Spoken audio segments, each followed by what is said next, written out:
நான் 3ஆம் தலைமுறை பெரியாரிஸ்ட் அப்படின்னு ஒருத்தர் சொல்கிறார். கலைஞர் வழியில், தலைவர் வழியில் 3ஆம் தலைமுறை பெரியாரிஸ்ட் என்று சொல்லிக்கொள்வது நான் பெருமை அடைகிறேன். பெரியாரிஸ்ட்னா என்ன தெரியுமா? பெரியாரிஸ்ட்னா சாமி இல்லைன்னு சொல்கிறவங்க பெரியாரிஸ்ட்.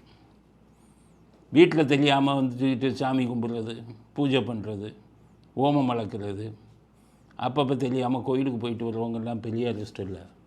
பெரியார் இப்போ ஈவேரா எப்படி இருந்தாருன்னா பொண்டாட்டியவே கோயிலுக்கு போகக்கூடாதுன்னாரு. நாகம்மாவில் கோயிலுக்கு போன ஒன்று தான் இப்போ சில வாலிபர்கள் அனுப்பி என் பொண்டாட்டியை கிண்டல் பண்ண கிடையாது, அப்போ தான் கோயிலுக்கு போக மாட்டான்னு சொன்னவர். அதுதான் உண்மையான பெரியாரிஸ்ட். கோயில் பக்கமே போகக்கூடாது, பூஜைகள் எதுவும் பண்ணக்கூடாது, பதவி ஏற்கிற அன்றைக்கி திருப்பதி கோயில் பிரசாதத்தை வாங்கக்கூடாது, திருப்பதி கோயில் கையில் கட்டக்கூடாது, 60ஆம் கல்யாணத்துக்கு வந்து நீங்கள் திருக்கடையூருக்கு போய் எல்லாம் சாஸ்திரம் செய்யக்கூடாது. அதுதான் உண்மையான பெரியாரிஸ்ட். அதனால் நீங்கள் 3ஆம் தலைமுறை பெரியாரிஸ்ட்டுன்னு சொல்கிறதே தப்பு.